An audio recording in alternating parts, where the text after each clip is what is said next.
Next speaker this evening is Maggie Carpenter, and she is an international business major, and she's been working with Professor Lancie Affonso from the Department of Management and Marketing and the Honors College, who's here joining us this evening, so thank you. And the title of her project is Growth Factors in the Global Beer Industry, a case study in the Brazilian beer market, so something we should all be interested in. All right, let me pull up your presentation.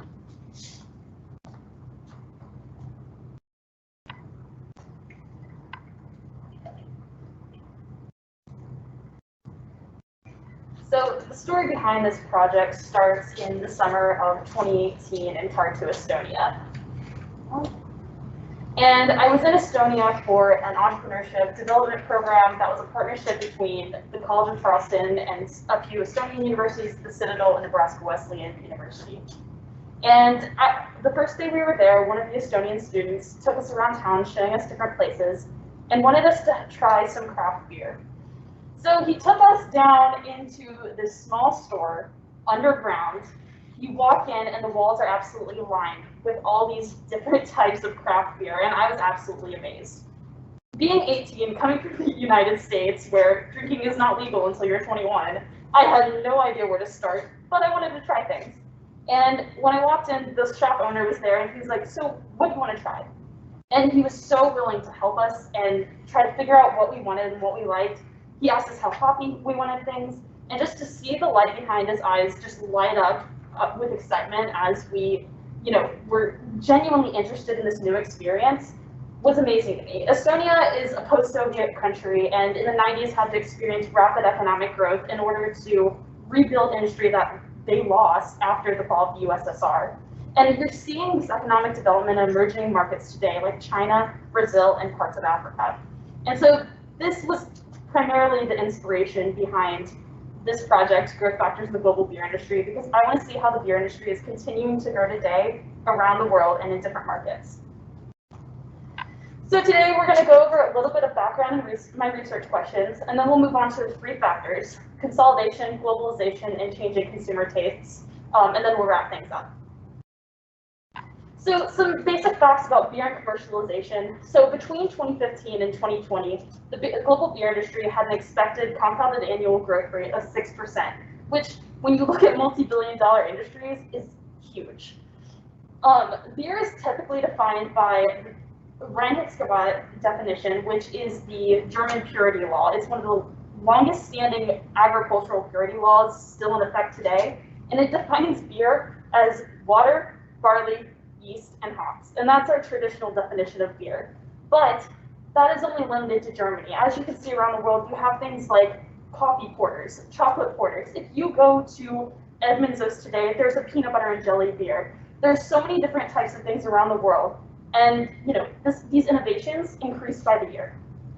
Beer is a relatively inelastic good, and for those of you who don't know what price elasticity is the more a price changes, is the consumer more or less willing to buy the product.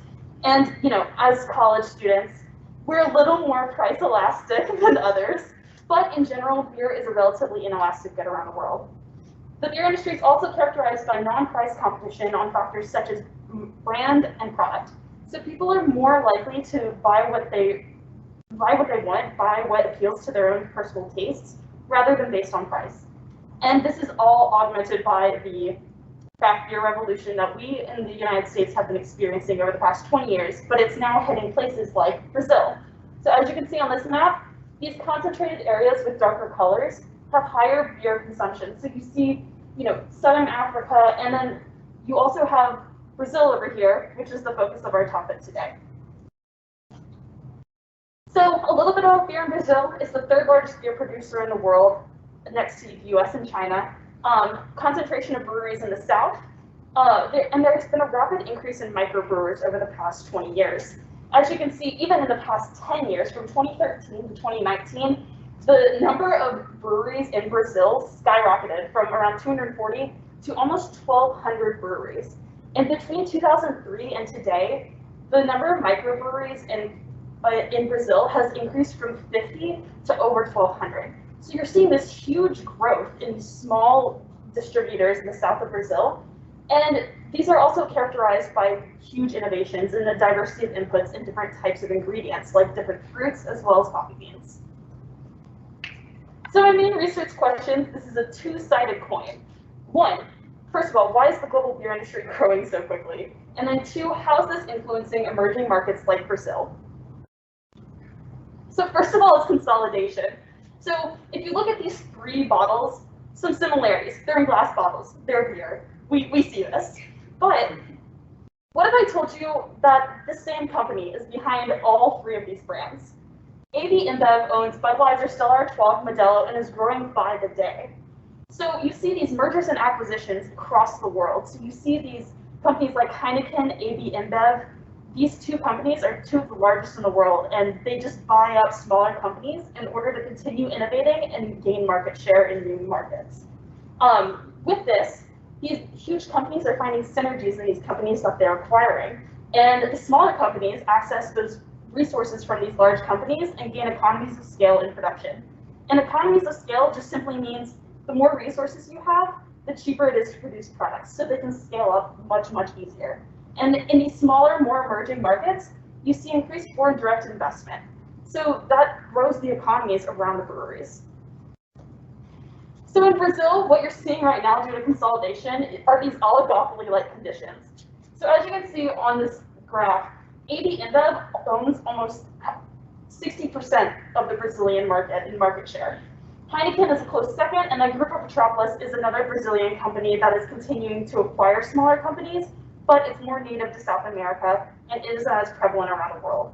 So this consolidation leads to a more homogeneous mass market in terms of value-driven beers like light lagers. So it's essentially as if, it's like in the US, the cheapest thing to buy is like a Busch Light or a PBR.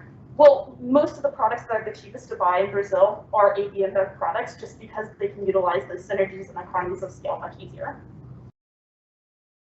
Next, we see globalization. And globalization, you probably heard this term, it's just simply the barriers between countries are falling. So what you're seeing as a result of globalization and the increased interconnectedness between cultures is this taste convergence. So this graph shows that the share of beer and total alcohol consumption in traditionally beer drinking companies like Ireland, UK, and Belgium are going down. And they're going more toward the center of 50% share. But then you see traditional wine drinking countries like Argentina, Italy, and Spain go up and more towards the center. So you're seeing this homogenization of market share among beer drinkers as opposed to substitutes like wine and spirits. And this is partly due to decreased barriers to trade. You see more trading blocks and you see more companies willing to interact in the global trade. And then you also see a diffusion of craft beer innovations. So in Europe, where traditionally, in places like Germany and Belgium, where you traditionally see these one type of beer, like the German purity law, you're seeing this diffusion of craft beer production simply because a lot of these consumers are more likely to try new things. They're so used to one thing that they want to branch out. And so you see this in Brazil in terms of imports of beer, and then you see imports of inputs.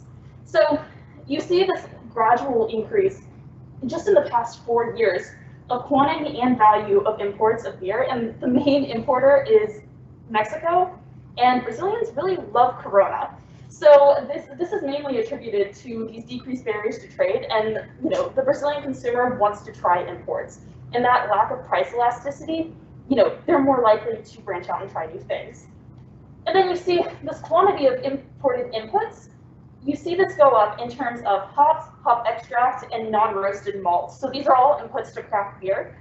And you're seeing this go up as you see the growth of the domestic industry, because Brazil's agricultural environment is not hospitable to hop cultivation.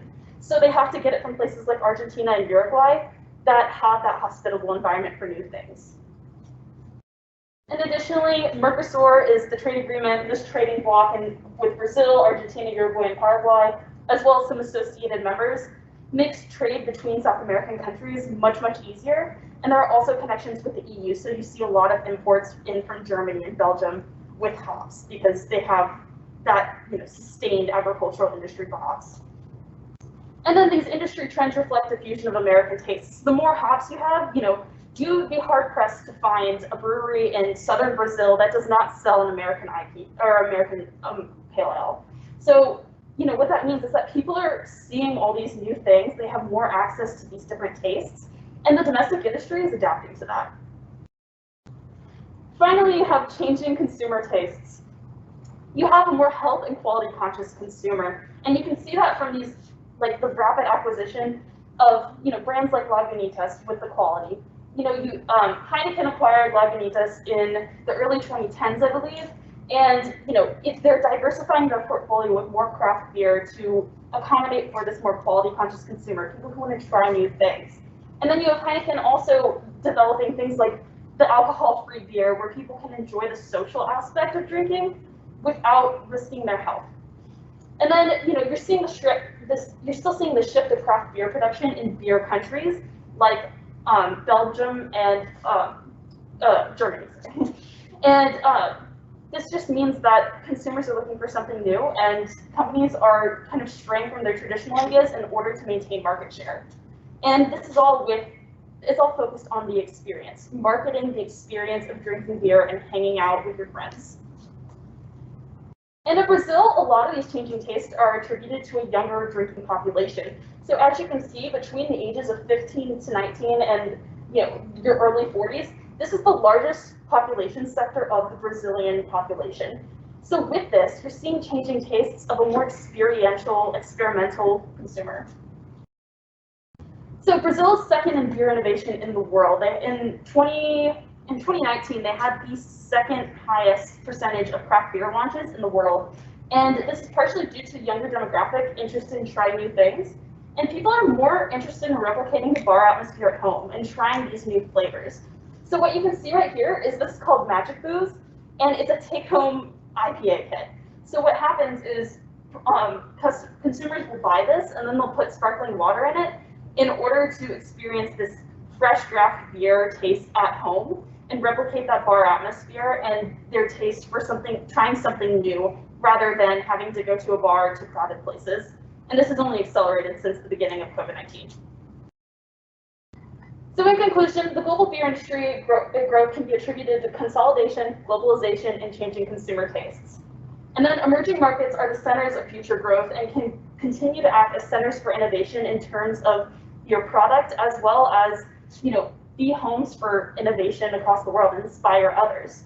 And then consumers are more likely to purchase products aimed at innovation rather than same old, just price-based consumption. And global brands need to innovate or acquire innovators in order to maintain market share and their place in the beer industry. Finally, I would like to acknowledge my awesome mentor, Professor Lancie Affonso from the CSC Department of Management and Marketing, as well as the Honors College, the Department of Management and Marketing, the International Business Program, and the Honors College. Thank you. Next, Jem, any questions? Our young beer consumers in the audience? So I know you're focused on Brazil, but I would be interested in knowing what your thoughts are on how these three factors might affect other emerging beer industries in places like China. So in places like China, you're seeing a lot of consolidation, and there are a lot of limitations on what can happen in the Chinese market, especially due to domestic protectionist policies. And part of the reason I picked to do a case study on Brazil is because their borders are more open to acquisition and kind of seeing those changes. But consolidation and changing tastes are also affecting the Chinese market. You're seeing influences come up from all over, and that doesn't mean that foreign investors don't come into China. It's just much harder, and it's harder to penetrate those markets if you don't have it in. So that's where the acquisitions actually come in. So you'll see these larger companies, they won't necessarily put their own things in. They won't put their own facilities and production in, but they will buy up other places. Hey Maggie, do you see these emerging beer markets like Brazil, do you foresee them mirroring the US, where the big conglomerates and the microbreweries seem to have found a way to coexist? Or is there concern that globalization will sort of eventually muscle those microbreweries out? It's not in terms of muscling, it's more of a resource availability issue. So in terms of, acquisitions, a lot of microbreweries will, be acquired out of, survival. So, if hard times hit and Heineken comes along to a microbrewery and they're like, we can give you all these resources and you can still, keep your share of the company, it's a no-brainer for these people because there's a lot of passion behind it, and it's sometimes it's easier to sell out to the man than continue on and struggle. As Real Big Fish once said, sell out. I have a question as to how this industry has reacted to the pandemic, particularly in Brazil. The beer industry has been thriving, especially the craft beer industry in Brazil, simply because you're seeing these consumers who want to replicate this experience of being in a bar atmosphere without having to be, well, they can't, all the bars are closed. So you've seen these upticks in beer purchases, and you're seeing a more exploratory customer rather than, I'm gonna go get a 6-pack just because I want to drink. It's more, I want to try something new today. I want to break up the monotony.